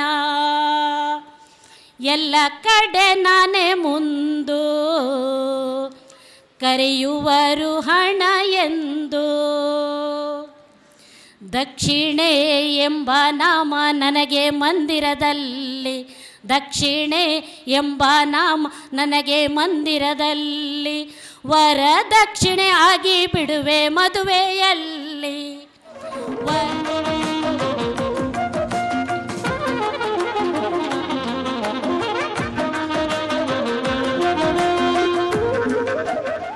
ಹೊಸ ಹರೆಯದ ಹುಮ್ಮಸ್ಸು, ಗಡಿ ಕಾಯುವ ಬಹುಕಾಲದ ಕನಸು. ಹಿರಿಮೆ ಗರಿಮೆಯ ಬದುಕು, ಅಲ್ಲೂ ಒಡಲಲ್ಲಿ ತಣ್ಣನೆಯ ಅಳುಕು. ನಮ್ಮಿ ಭೂಮಿ ಹರಿದು ಹಂಚುವ ಸಂಧಿ, ಅದಕ್ಕಾಗಿ ಗಡಿ ಕಾಯುತ್ತಿರುವರು ಸಾವಿರಾರು ಮಂದಿ. ಇಲ್ಲೆಲ್ಲ ಬಂಧುತ್ವ ಸಾಗಿದೆ ಅನುದಿನವೂ ಕ್ರೂರತ್ವ. ಒಡಲಲ್ಲಿ ಹೊತ್ತ ಕೂಸಿನೊಡತಿಯ ಬಿಟ್ಟು ಬಂದ ಶೂರ. ದೇಶ ವಿದೇಶಗಳಲ್ಲಿ ಧ್ವನಿಸಲಿ ಭಾರತಾಂಬೆಯ ಜೈಕಾರ ಮಂತ್ರ. ಇದುವೇ ಸ್ವತಂತ್ರ ಭಾರತೀಯರ ಜೀವನ ತಂತ್ರ. ನಮಸ್ಕಾರ.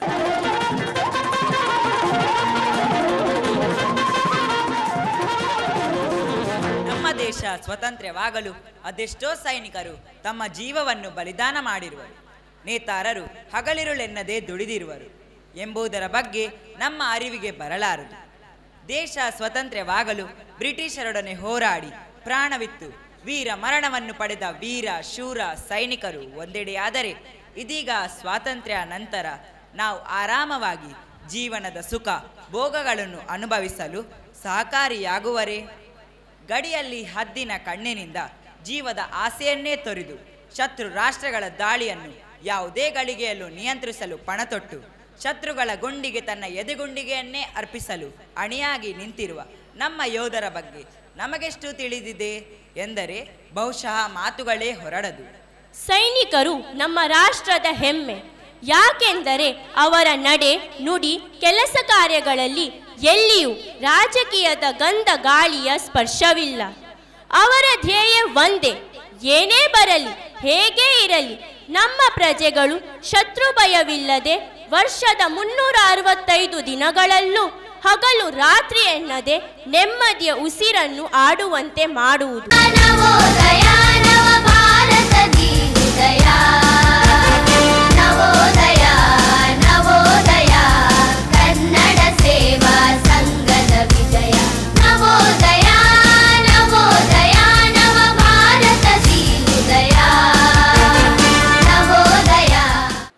ಇದೊಂದು ತುಂಬ ಸುಂದರವಾದ ಸಂಜೆ. ಇಂದು ತುಳು ಕನ್ನಡದ ಮನಸ್ಸುಗಳು ಒಂದಾಗಿ ಕನ್ನಡವನ್ನು ಸಂಭ್ರಮಿಸುವಂತಹ ದಿನ. ಯಾಕಂದರೆ ಶಾಲೆ ಇಂಗ್ಲೀಷ್ ಸ್ಕೂಲು, ನಡೆಸುವವರು ಕನ್ನಡದವರು. ಆದರೂ ಕೂಡ ಕನ್ನಡವನ್ನು ಇಂಗ್ಲೀಷ್ ಸ್ಕೂಲಿನಲ್ಲಿ ಉಳಿಸಿಕೊಂಡು ಬೆಳೆಸಿಕೊಂಡು ಹೋಗುವುದು ಒಂದು ಸುಲಭವಾದ ಸಾಧನೆಯೇನೂ ಅಲ್ಲ. ನಮಗೆ ಮನೆಯಲ್ಲಿದ್ದು ಕೂಡ ಕನ್ನಡದವರಿಗೂ ಕೂಡ ಮಕ್ಕಳಿಗೆ ಕನ್ನಡವನ್ನು ಕಲಿಸುವುದು ಕಷ್ಟವಾಗುವಂತಹ ಇಂದಿನ ದಿನಮಾನದಲ್ಲಿ ಒಂದು ಇಂಗ್ಲೀಷ್ ಸ್ಕೂಲು ಕನ್ನಡದವರನ್ನು ನಡೆಸುತ್ತಾ ಅದರಲ್ಲಿ ಕನ್ನಡವನ್ನು ಬೆಳೆಸುವುದು ತುಂಬ ದೊಡ್ಡ ಸಾಧನೆ ಅಂತಲೇ ಪರಿಗಣಿಸಿ ನಾನು ಮೊಟ್ಟ ಮೊದಲನೇದಾಗಿ ಅವರನ್ನು ಅಭಿನಂದಿಸುತ್ತೇನೆ. ಇಂದಿನ ವಿಷಯ ಸಾಮಾಜಿಕ ಜಾಲತಾಣದಿಂದ ನಮ್ಮ ಮಕ್ಕಳನ್ನು ಹೇಗೆ ರಕ್ಷಿಸುವುದು. ಸುಮಾರು 2016ನೇ ಇಸ್ವಿಯಲ್ಲಿ ಮಕ್ಕಳ ಸರಣಿ ಆತ್ಮಹತ್ಯೆ ಇಡೀ ಜಗತ್ತಿನ ಗಮನವನ್ನು ತನ್ನತ್ತ ಸೆಳೆದುಕೊಂಡಿತ್ತು. ರಷ್ಯಾದಲ್ಲಿ ಸುಮಾರು 160 ಚಿಕ್ಕ ಮಕ್ಕಳು ಆತ್ಮಹತ್ಯೆಯನ್ನು ಮಾಡಿಕೊಂಡರೆ ಭಾರತದಲ್ಲಿ 5 ಮಕ್ಕಳು ಆತ್ಮಹತ್ಯೆಗೆ ಪ್ರಯತ್ನಿಸಿದ್ರು. ಅದರಲ್ಲಿ 3 ಮಕ್ಕಳು ಅಸುನೀಗಿದರು, 2 ಮಕ್ಕಳನ್ನು ಬಚಾಯಿಸಲಾಯಿತು. ಇದಕ್ಕೆ ಕಾರಣವೇನು ಅಂತ ಪ್ರಶ್ನಿಸಿದಾಗ ಎಲ್ಲವೂ ಸಾಮಾಜಿಕ ಜಾಲತಾಣದಲ್ಲಿ ಹರಿದಾಡುವಂತಹ ಬ್ಲೂ ವೇಲ್ ಎನ್ನುವಂತಹ ಒಂದು ಆಟದತ್ತ ಬೊಟ್ಟು ಮಾಡಿ ತೋರಿಸಿದವು. ಆ ಆಟದಲ್ಲಿ ಆಟಗಾರ ಚಿಕ್ಕ ಮಕ್ಕಳಿಗೆ ಪ್ರತಿದಿನವೂ ಒಂದೊಂದು ಸವಾಲನ್ನು ಒಡ್ಡುತ್ತಾನೆ. ಅವರ ಆತ್ಮವಿಶ್ವಾಸವನ್ನು ಪರೀಕ್ಷೆಗೆ ಒಡ್ಡುವಂಥ ಸವಾಲುಗಳು. ಅದು ಆತ್ಮಘಾತುಕವಾದದ್ದು ಅನ್ನೋದು ಮಕ್ಕಳಿಗೆ ಅರಿವಾಗುವುದೇ ಇಲ್ಲ. ಚಿಕ್ಕ ಮಕ್ಕಳು ಅದರ ಪ್ರಭಾವಕ್ಕೆ ಒಳಗಾಗಿ ಆತನು ಒಡ್ಡಿದ ಒಂದೊಂದು ಛಲವನ್ನು ಎದುರಿಸುತ್ತಾ ಅದಕ್ಕೆ ಬಲಿಯಾಗ್ತಾರೆ. ಒಂದು ದಿನ ಅವನು ಹೇಳ್ತಾನೆ, ನಿಮ್ಮ ಕೈ ಮೇಲೆ ಸೂಜಿಯಿಂದ ಚುಚ್ಚಿಕೊಳ್ಳಿ, ನಿಮ್ಮ ಮನೋದಾರ್ಢ್ಯವನ್ನು ಪ್ರಶ್ನಿಸಿಕೊಳ್ಳಿ. ಮೊದಲನೇ ದಿನ ಹೇಳ್ತಾನೆ, ಮೇಲಿಂದ ಕೆಳಗೆ ಹಾರಿ. ಹೀಗೆ ಸರಣಿಯಾಗಿ ಆತ ಕೊಡುವಂತಹ ಛಲವನ್ನು ಒಪ್ಪಿಕೊಳ್ಳುತ್ತಾ ಮಕ್ಕಳು ಅವನ ಜಾಲದಲ್ಲಿ ಆಗಲೇ ಸಿಕ್ಕಿ ಹಾಕಿಕೊಂಡಿರುತ್ತಾರೆ. ದುರ್ಬಲ ವಯಸ್ಸಿನ ಮಕ್ಕಳು ಆಗ ಆತ್ಮಹತ್ಯೆಗೆ ಕೂಡ ಪ್ರಯತ್ನಿಸಲು ಹಿಂಜರಿಯುವುದಿಲ್ಲ. ಅಂಥ ಒಂದು ಸಂದರ್ಭವನ್ನು ಈ ನಮ್ಮ ಸಾಮಾಜಿಕ ಜಾಲತಾಣವು ಸೃಷ್ಟಿಸಿದ್ದವು. ಈಗ ಹೆಣ್ಣು ಮಕ್ಕಳಿಗೆ ಮೊದಲೇ ಚಿಕ್ಕಂದವ್ರು ಹೇಳ್ತಿದ್ರು, ಅಯ್ಯೋ ಹೆಣ್ಮಕ್ಳ ಸ್ವಲ್ಪ ಅಡುಗೆ ಕಲ್ತ್ಕೊಳ್ರಿ, ನಾಳೆ ಗಂಡನ ಮನೆಗೆ ಹೋದ್ಮೇಲೆ ನಿಮ್ಗೆ ಎಷ್ಟು ಕಷ್ಟ ಆಗತ್ತೆ, ಸ್ವಲ್ಪ ಎಲ್ಲ ತಿಳ್ಕೊಳ್ಳಿ. ಇದು ನಮಗೆ ಅಥವಾ ನಿನ್ನ ಅತ್ತೆ ಏನು ಹೇಳ್ಬೋದು. ಈಗಿನ ಹೆಣ್ಮಕ್ಳಿಗೆ ಅದು ಯಾವ ಟೆನ್ಷನ್ ಕೂಡ ಇಲ್ಲ. ಯೂಟ್ಯೂಬಲ್ಲಿ ಹಾಕಿದರೆ ಆಯಿತು, ಬೇರೆ ಬೇರೆ ತರಹದ ಎಷ್ಟು ರೀತಿಯ ಅಡುಗೆಗಳು ಬರ್ತವೆ. ಎಲ್ಲ ಹಳೆ ಕಾಲದ ನಮ್ಮ ಅಜ್ಜಿ ಮಾಡುವಂಥ ಮಸಾಲೆ ಪುಡಿಗಳು ಸಿಗ್ತವೆ. ಚೈನೀಸು, ಪಂಜಾಬಿ, ಇಟಾಲಿಯನ್ನು ಎಲ್ಲ ಡಿಶ್ಶು ಅಡುಗೆ ಮನೇಲಿ ಇಟ್ಕೊಂಡು ನಮ್ಮ ವಾಟ್ಸಪ್ ಮೊಬೈಲಲ್ಲಿ ಯೂಟ್ಯೂಬ್ ಹಾಕ್ಕೊಂಡು ನೋಡಿಬಿಟ್ರೆ ಆಯಿತು. ನಮಗೂ ಸಂಭ್ರಮನೇ. ನನಗೂ ಕೂಡ ಈಗಿತ್ಲಾಗಿ ಸೊಸೆ ಬಂದಿದ್ದಾಳೆ, ಆದರೆ ಅವಳಿಗೆ ಏನು ಕೂಡ ನನಗೆ ಹೇಳ್ಕೊಡೋ ಅಗತ್ಯನೇ ಇಲ್ಲ. ಅವಳು ಯೂಟ್ಯೂಬ್ ಹಾಕ್ಕೊಂಡು ಚೆನ್ನಾಗಿ ಏನೇನೋ ಹೊಸ ರೆಸಿಪಿ ಮಾಡ್ತಾ ಇದ್ದಾಳೆ.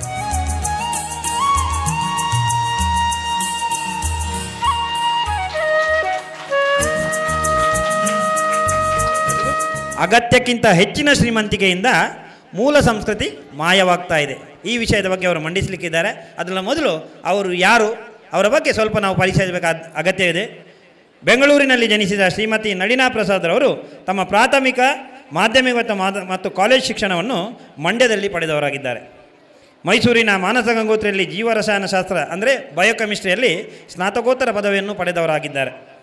ಬಾಲ್ಯದಿಂದಲೂ ನಾಟಕ, ಭಾಷಣ, ಚರ್ಚಾ ಸ್ಪರ್ಧೆಗಳಲ್ಲಿ ಆಸಕ್ತಿ ಹೊಂದಿದ ಇವರು ಶಾಲಾ ದಿನಗಳಲ್ಲಿ ಈ ಸ್ಪರ್ಧೆಗಳಲ್ಲಿ ಭಾಗವಹಿಸಿ ಬಹುಮಾನಗಳನ್ನು ಪಡೆದವರಾಗಿದ್ದಾರೆ. ರಾಷ್ಟ್ರೀಯ ಸ್ವಯಂ ಸೇವಾ ಯೋಜನೆಯಲ್ಲಿ ನೇತೃತ್ವ ಹಾಗೂ ರಾಷ್ಟ್ರೀಯ ಭಾವೈಕ್ಯತೆಯ ಶಿಬಿರಗಳಲ್ಲಿ ಭಾಗವಹಿಸಿದ್ದಾರೆ. ಅಲ್ಲದೆ ಸಂಸ್ಕೃತದಲ್ಲಿ ವಿಶೇಷವಾದ ಅಭಿರುಚಿಯು ಇವರಿಗಿದೆ. ಕವನ, ಕಥೆಗಳ ರಚನೆ, ಭಜನೆ ಅವರ ಹವ್ಯಾಸಗಳು.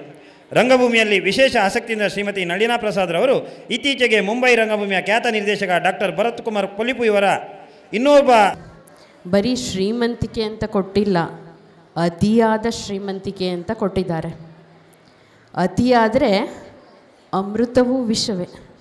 ಹಣ ಆಗಲಿ, ಯಶಸ್ಸಾಗಲಿ, ವಿದ್ಯೆ ಆಗಲಿ, ಯಾವುದಾದ್ರೂ ಅತಿಯಾದರೆ ತಲೆಗೇರಿದರೆ, ಮದ ಏರಿದರೆ ಇನ್ನು ಮಾತಾಡೋ ಹಾಗೇ ಇಲ್ಲ.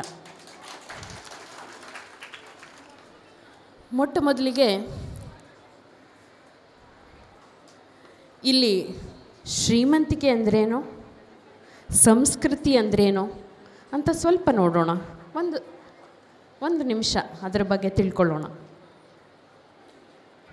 ಶ್ರೀಮಂತಿಕೆ ಅಂದರೆ ಮಾನವನ ಈ ಒಂದು ವಿಕಾಸದ ಒಂದು ಮಜಲುಗಳನ್ನು ನಾವು ಗಮನಿಸ್ತಾ ಬಂದ ಹಾಗೆ ಆತ ಒಂದು ದೈಹಿಕವಾಗಿ ಕೂಡ ಆತ ಒಂದು ಬೆಳವಣಿಗೆಯನ್ನು ಕಂಡ, ಬದಲಾವಣೆಗಳು ಆಗ್ತಾ ಹೋದವು. ಮಾನಸಿಕವಾಗಿ ಕೂಡ ಆತ ಒಂದು ಬೆಳೀತಾ ಹೋದ, ಸಾಮಾಜಿಕವಾಗಿ ಬೆಳೀತಾ ಹೋದ, ಆರ್ಥಿಕವಾಗಿ ಉನ್ನತಿಯನ್ನು ಸಾಧಿಸ್ತಾ ಹೋದ.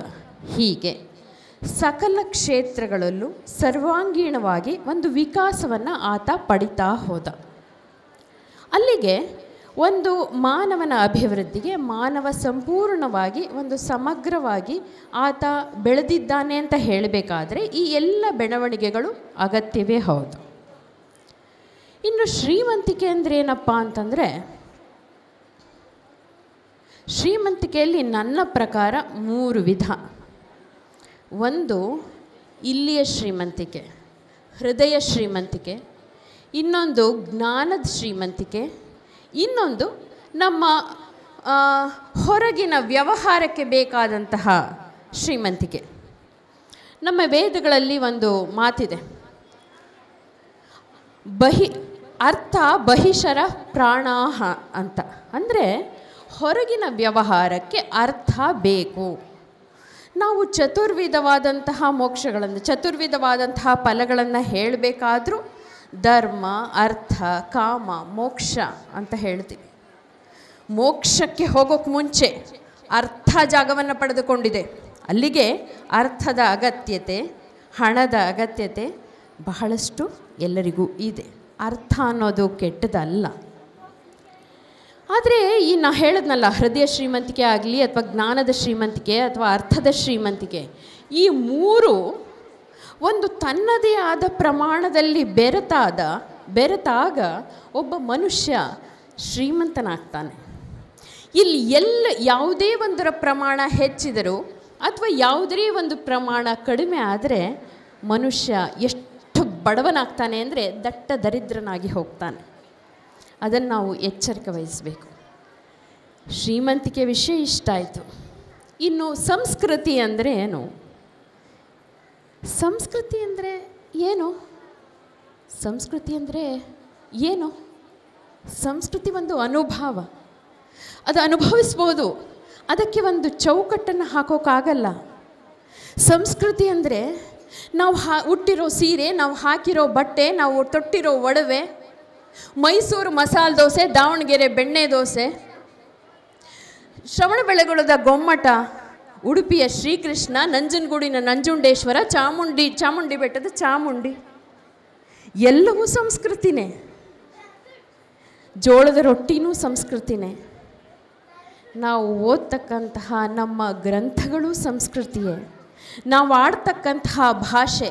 ಈ ಒಂದು ಇದನ್ನು ನೋಡಿದಾಗ, ನನಗೆ ಈ ಪೋಸ್ಟನ್ನು ನೋಡಿದಾಗ ಎಷ್ಟು ಖುಷಿ ಆಯಿತು ಅಂದರೆ, ನಿಜವಾದ ಸಂಭ್ರಮ ನನಗದನ್ನು ನೋಡಿದಾಗ.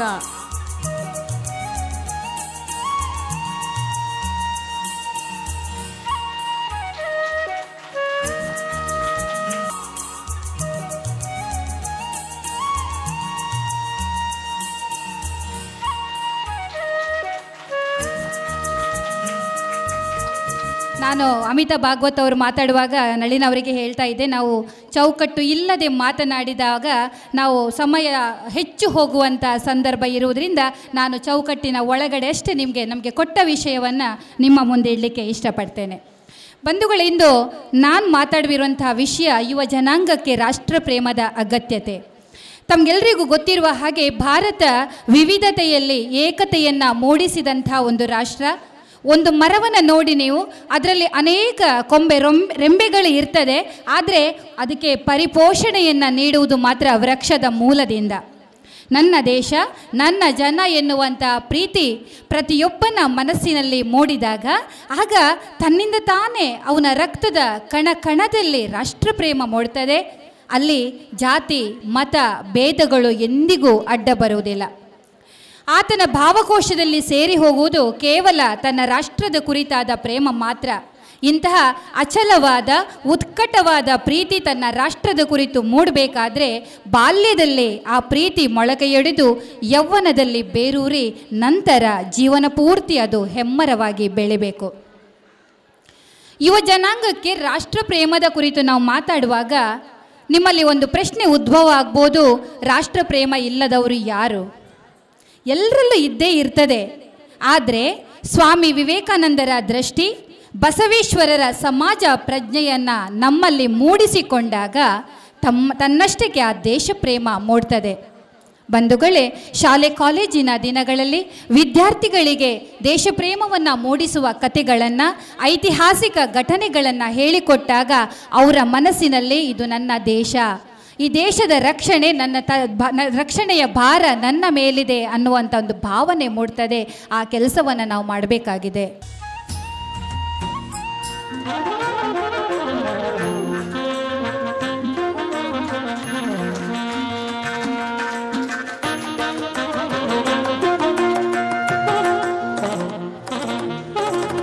ಸಾಹಿತ್ಯ ಸಂಭ್ರಮ ಎಂಬ ಕಾರ್ಯಕ್ರಮವನ್ನು ಹಮ್ಮಿಕೊಂಡಾಗ ನಮ್ಮ ಸಂಘದ ಸದಸ್ಯರಾದಂತಹ ಶ್ರೀಯುತ ಸಿ ಎ ಪೂಜಾರಿಯವರು, ಇವರ ಬಗ್ಗೆ ಒಂದೆರಡು ಮಾತು ನಿಮ್ಮ ಮುಂದೆ ನಾನು ಇಡಬೇಕು.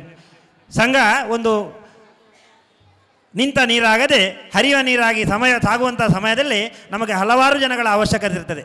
ಹಾಗೆ ನಮ್ಮ ಸಂಘಕ್ಕೆ ಬೆನ್ನೆಲುಬಾಗಿ ನಮಗೆ ಸದಾ ನಮ್ಮನ್ನು ಸಹಕರಿಸಿಕೊಂಡು ನಮ್ಮೊಟ್ಟಿಗಿದ್ದುಕೊಂಡು ನಮ್ಮ ಸಂಘ ಬೆಳೆಸುವಲ್ಲಿ ನಮ್ಮ ಶಾಲೆಯನ್ನು ಸದಾ ಸಹಕರಿಸುವರು ನಮ್ಮ ಸಿ ಎಚ್ ಪೂಜಾರಿಯವರು. ಸಿ ಎ ಪೂಜಾರಿಯವರು ಉತ್ತಮ ಬರಹಗಾರರು ಆಗಿರುವುದು ನನಗೆ ಗೊತ್ತದು ಒಂದು 2-3 ತಿಂಗಳ ಮೊದಲೇ.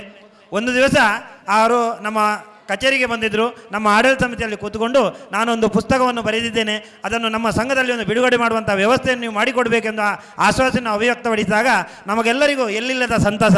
ಯಾಕಂದರೆ ಸುವರ್ಣ ಮಹೋತ್ಸವದ ಸಾಹಿತ್ಯ ಸಂಭ್ರಮ ಈ ಕಾರ್ಯಕ್ರಮದಲ್ಲಿ ನಮ್ಮ ಸಂಘದ ಸದಸ್ಯನಾದಂಥ ಸಿ ಎ ಪೂಜಾರಿಯವರು ಬರೆದಂಥ ಪುಸ್ತಕ ನಮ್ಮ ವೇದಿಕೆಯಲ್ಲಿ ರಿಲೀಸ್ ಮಾಡೋದು, ಅದು ಕೂಡ ನಮ್ಮ ಅಧ್ಯಕ್ಷರಾದಂಥ ಶ್ರೀಯುತ ಜಯಕೇಶ್ ಶೆಟ್ಟಿಯವರ ಕೈಯಲ್ಲಿ ಲೋಕಾರ್ಪಣೆಗೊಳ್ಳುವುದಾದರೆ ಅದಕ್ಕಿಂತ ಹೆಚ್ಚಿನ ಸೌಭಾಗ್ಯ ಬೇರೊಂದಿಲ್ಲ ಎಂಬ ಭಾವನೆಯನ್ನು ಕಂಡು ಇಂದಿನ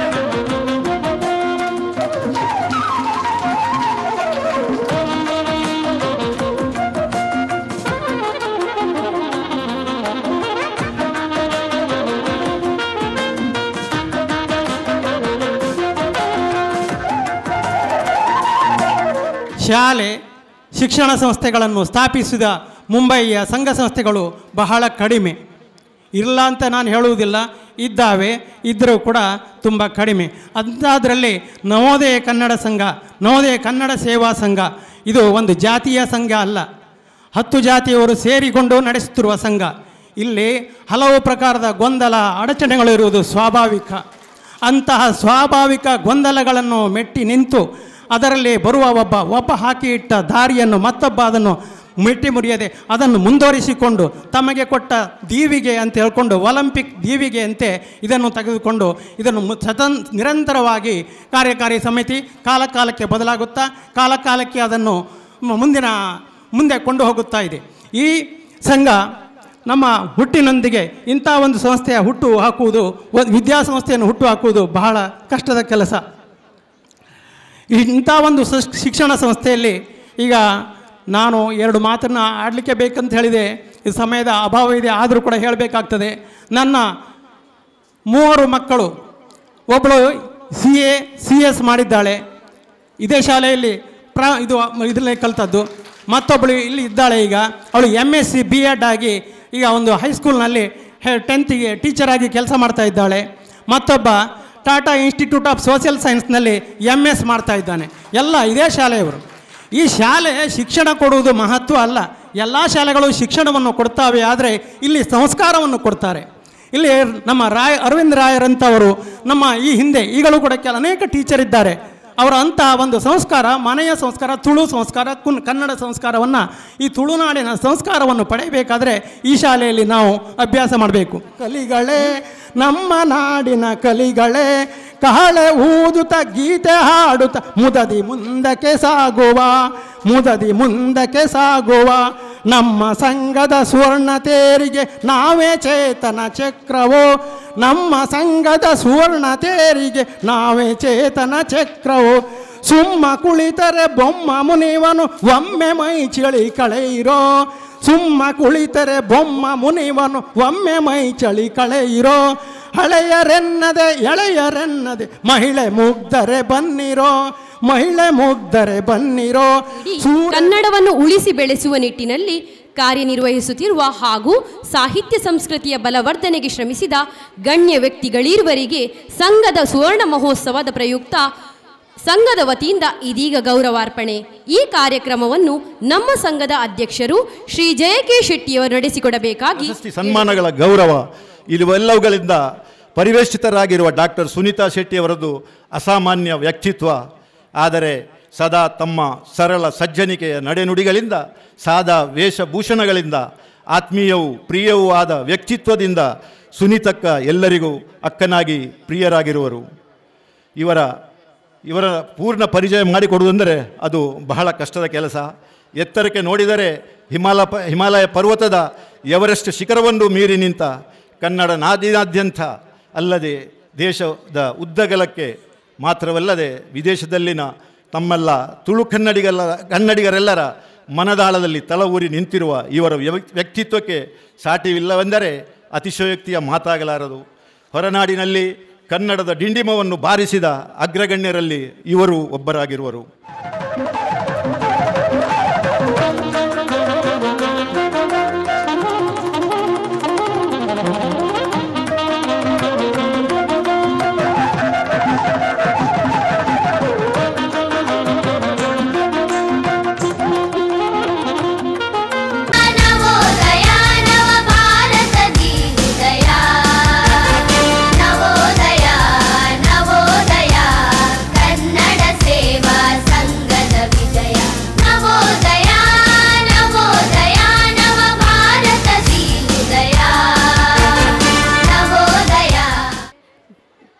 ಶಿಕ್ಷಕರು ಏನು ನಿರೀಕ್ಷೆ ಮಾಡಿದ್ರು ಅಂದರೆ ಮಕ್ಕಳು ಆನೆ ದೊಡ್ಡದು ಅಂತ ಹೇಳ್ತಾರೆ ಸಹಜವಾಗಿ ಅಂತ.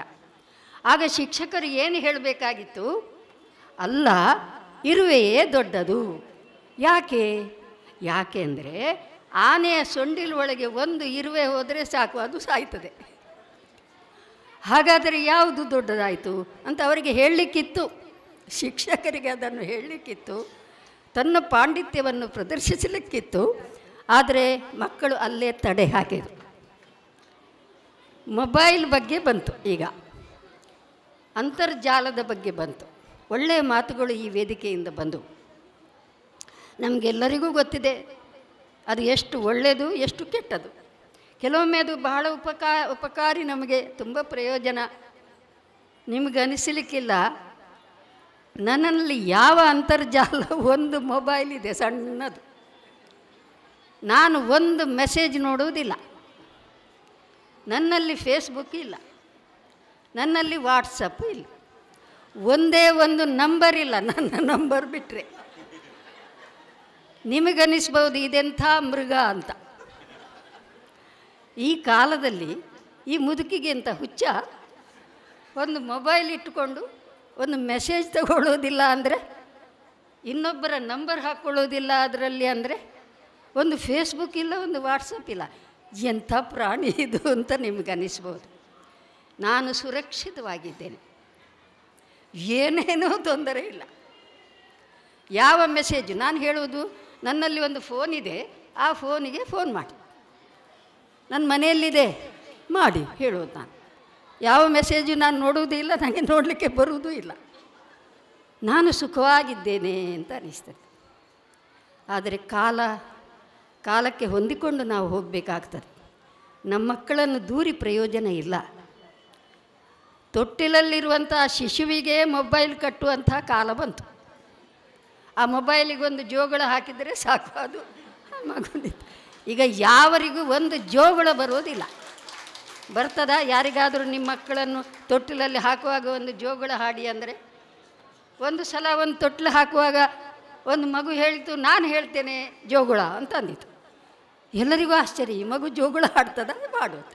ಅದು ಶುರು ಮಾಡಿತು, Jack and Jill vent up the hill. ಅದು ಜೋಗುಳ ಅಲ್ಲ, ಏನಾಯ್ತು ಆ ಮಗುವಿಗೆ? ಅದು ಜೋಗುಳ. ಅದೇ ಹಾಡುವಂತಹ ಇಚ್ಛೆ ಬಂತು. ಕತೆ ಹೇಳುವ ಸ್ಪರ್ಧೆಯಲ್ಲಿ ತೃತೀಯ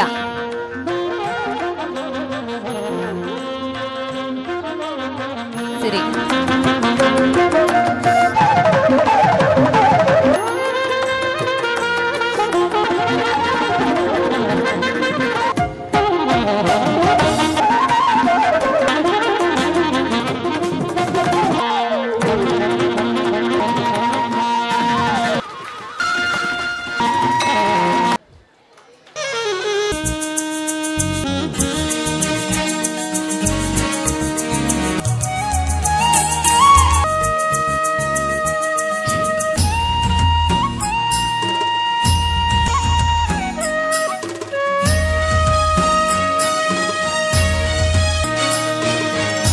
ಕಥೆ ಹೇಳುವ ಸ್ಪರ್ಧೆಯಲ್ಲಿ ತೃತೀಯ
ಕ್ರೈಸ್ತನು ಇವ ಮುಸಲನು ಈ ಹಿಂದೂ ಬೇರಂತೆ ಇವ ದಕ್ಷಿಣದ ವವ ಉತ್ತರದ ವೈವ ಸಿಕ್ಕನು ಕಾನಂತೆ ಅವ ಕ್ರೈಸ್ತನು ಇವ ಮುಸಲನು ಈ ಹಿಂದೂ ಬೇರಂತೆ ವಾಗಿತ್ತು ಹಂದಿ ಮತ್ತು ನರಿ ಅದರ ಆಪ್ತ ಸ್ನೇಹಿತರು. ಒಂದು ಸಲ ಸಿಂಹವು ಬೇಟೆಯಾಡುವಾಗ ಎತ್ತರದಿಂದ ಜಗಿಯಿತು. ಸಿಂಹಕ್ಕೆ ಕಾಲು ನೋವಿನಿಂದ ಬೇಟೆಯಾಡಲು ಸಾಧ್ಯವಾಗಲಿಲ್ಲ. ನರಿಯು ತುಂಬ ಕೆಟ್ಟ ಸ್ವಭಾವದವನು. ಅವನು ಎಲ್ಲರಿಗೂ ಮೋಸ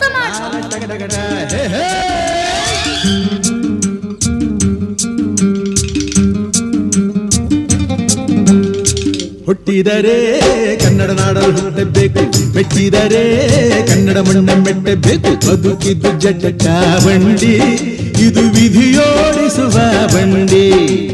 ಬದುಕಿದ್ದು ಜಟಕ ಬಂಡಿ, ವಿಧಿ ಅಲೆದಾಡಿಸುವ ಬಂಡಿ.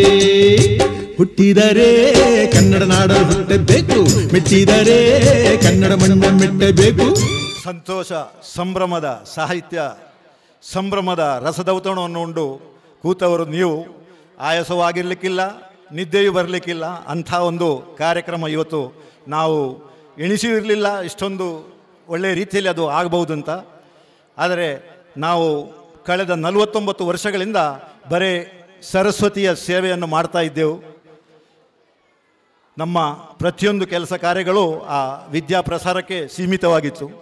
ಆದರೆ ಈ 50ನೇ ವರ್ಷದಲ್ಲಿ ನಾವೊಂದು ಕನ್ನಡ ಸಂಘವನ್ನು ಸ್ಥಾಪಿಸಿ ಇದುವರೆಗೆ ಅದನ್ನು ಒಳ್ಳೆಯ ರೀತಿಯಲ್ಲಿ ನಡೆಸಿಕೊಂಡು ಬಂದಿದ್ದರೂ ನಾವು ಕನ್ನಡದ ಕಾರ್ಯಕ್ರಮಗಳಿಗೆ ಹೆಚ್ಚಿನ ಮಹತ್ವವನ್ನು ಕೊಟ್ಟಿರಲಿಲ್ಲ. ಹಾಗಾಗಿ ನಮಗೆ ತಾಯಿ ಸರಸ್ವತಿಯ ಜೊತೆಗೆ ಮಾತೆ ಭುವನೇಶ್ವರಿಯ ಆಶೀರ್ವಾದವು ಬೇಕೆಂಬ ಒಂದು ಉದ್ದೇಶದಿಂದ ನಾವು ಕೆಲವು ಸಣ್ಣ ಸಣ್ಣ ಕನ್ನಡ ಕಾರ್ಯಕ್ರಮಗಳನ್ನು ಹಮ್ಮಿಕೊಂಡಿದ್ದೆವು. ಆದರೆ ಇವತ್ತು ನಮ್ಮ ಈ ಸುಂದರವಾದ ಸಭಾಂಗಣದಲ್ಲಿ ಸುಮಾರು 6 ಗಂಟೆಯಿಂದ ಆ ಸರಸ್ವತಿ ಮತ್ತು ಭುವನೇಶ್ವರಿ ತಾಯಿ ಇಬ್ಬರು ವಿವಿಧ ರೂಪಗಳಲ್ಲಿ ಬಂದು ಈ ಸಭಾಂಗಣದಲ್ಲಿ ಸಂಭ್ರಮಿಸಿದ್ದನ್ನು ಕಂಡಾಗ ನಿಜವಾಗಿಯೂ ನಮ್ಮ ಅತಿಥಿ ಗಣ್ಯರು ಹೇಳಿದ ಮಾತು ಕನ್ನಡಕ್ಕೆ ಅಂತ್ಯ ಇಲ್ಲ. ಮುಂಬಯಿಯಲ್ಲಿ ಕನ್ನಡ ಖಂಡಿತವಾಗಿಯೂ ಜೀವಂತವಾಗಿ ಸದಾಕಾಲ ಇರುತ್ತದೆ ಎಂಬುದಕ್ಕೆ ಇದಕ್ಕಿಂತ ಬೇರೆ ಸಾಕ್ಷಿ ಬೇಕಿಲ್ಲ. ಇಂದಿನ ಈ ಸಾಹಿತ್ಯ ಸಂಭ್ರಮದಲ್ಲಿ ಹಿರಿಯರ ಕಾವ್ಯ, ಕಿರಿಯರ ವಾಚನ, ಮಕ್ಕಳು ಬಹಳ ಒಳ್ಳೆಯ ರೀತಿಯಲ್ಲಿ ಕಾವ್ಯ ವಾಚನ ಮಾಡಿದರು. ಅವರು ನಮ್ಮ ಅಧ್ಯಕ್ಷರು ಹೇಳಿದ ಹಾಗೆ ಮಕ್ಕಳಿಗೆ ಅದು ಅರ್ಥ ಆಗಿರಲಿಕ್ಕಿಲ್ಲ, ಆದರೂ ಅದರ ಒಂದು ಆ ವಾಚನವನ್ನು ಅವರು ಅಷ್ಟು ಸ್ಪಷ್ಟವಾಗಿ ನಿರರ್ಗಳವಾಗಿ ಮಾಡಿದ್ದಾರೆ. ಅವರು ಹೇಳಿದ ಹಾಗೆ ಇನ್ನೊಂದು ಸಾರಿ ನಾವು ಅದನ್ನು ಅವರ ಭಾವಾರ್ಥದೊಂದಿಗೆ ನಾವು ಆ ಕಾರ್ಯಕ್ರಮವನ್ನು ಹಮ್ಮಿಕೊಳ್ಳುವ ಪ್ರಯತ್ನವನ್ನು ಖಂಡಿತವಾಗಿಯೂ ಮಾಡಲಿದ್ದೇವೆ. ಮತ್ತು ಇಂದಿನ ಈ ಕಾರ್ಯಕ್ರಮ ನಮಗೆ ಇದೊಂದು ಹೊಸ ಅನುಭವ. ಹೇಳ್ತಾರೆ ನಮಗೆ ಕೆಲವನ್ನು ನಾವು ನೋಡಿ ಕಲಿಬೇಕು, ಕೆಲವನ್ನು ಕೇಳಿ ಕಲಿಬೇಕು, ಕೆಲವನ್ನು ಅನುಭವದಿಂದ ಕಲಿಬೇಕು, ಇನ್ನು ಕೆಲವನ್ನು ಅನುಭವಸ್ಥರಿಂದ ಕೇಳಿ ನಾವು ಅದನ್ನು ಮಾಡಬೇಕಂತ. ಅದೇ ರೀತಿ ನಮಗೆ ಈ ಕಾರ್ಯಕ್ರಮದಲ್ಲಿ ಯಾವುದೇ ಅನುಭವ ಇಲ್ಲದ ಕಾರಣ ನಾನು ಮತ್ತು ನಮ್ಮ ಗೌರವ ಪ್ರಧಾನ ಕಾರ್ಯದರ್ಶಿಯವರು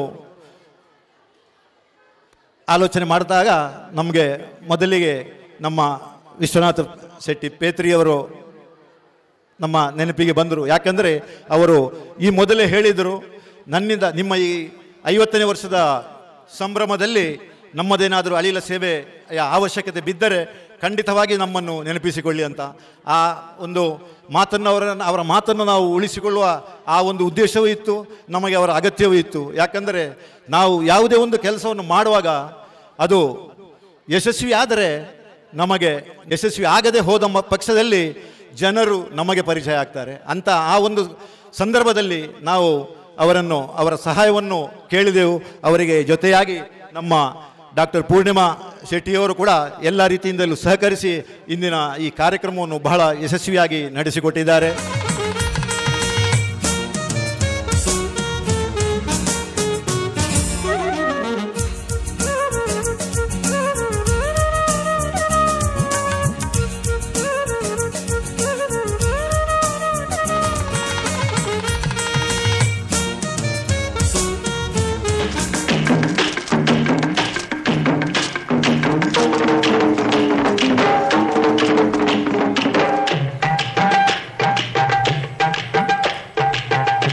ಎಲ್ಲರೂ ಪ್ರಾರ್ಥನೆ ಮಾಡಿ. ವಕ್ರತುಂಡ ಮಹಾಕಾರ್ಯ ಕೋಟಿ ಸೂರ್ಯ ಸಮಪ್ರಭ ನಿರ್ವಿಘ್ನಂ ಕುರು ಮೇ ದೇವ. ಇಂದಿನ ಮರವಾಣಿ ಏಳಿ ಎದ್ದೇಳಿ. ಕೊಲ್ರೋ ನಿಮ್ಮನ್ನೇ ಎದ್ದೇಳಕ್ಕೆ ಹೇಳಿದ್ದು. ಏಳಿ ಎದ್ದೇಳಿ, ಕುರಿ ಮುಟ್ಟುವ ತನಕ ನಿಲ್ಲದಿರಿ. ಕುರಿ ಎಲ್ಲ ಕಣೆ, ಗೂಗು ಗುರಿ. ಏಳಿ ಎದ್ದೇಳಿ, ಕುರಿ ಮುಟ್ಟುವ ತನಕ ನಿಲ್ಲದಿರಿ. ಹಾಗಲ್ಲಮ್ಮ, ನೋಡು ನಾನು ಹೇಳ್ತೀನಿ. ಎದ್ದೇಳಿ, ಗುರಿ ಮುಟ್ಟುವ ತನಕ ನಿಲ್ಲದಿರಿ. ಏನನ್ನ ಈ ಜೀವನದಲ್ಲಿ ಮುಂದೆ ಬನ್ನಿ. ಅವನು ಇಲ್ಲ ತಿಮ್ಮ, ಗುಂಡ ಅವನು ಮಲಗಿದ್ದಾನೆ ಸ.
ನಮ್ಮ ಟಿವಿ ಫೇಸ್ಬುಕ್ ಪೇಜ್ ನ ಲೈಕ್ ಮಾಡಿ, ಯೂಟ್ಯೂಬ್ ಚಾನೆಲ್ ನ ಸಬ್ಸ್ಕ್ರೈಬ್ ಮಾಡಿ.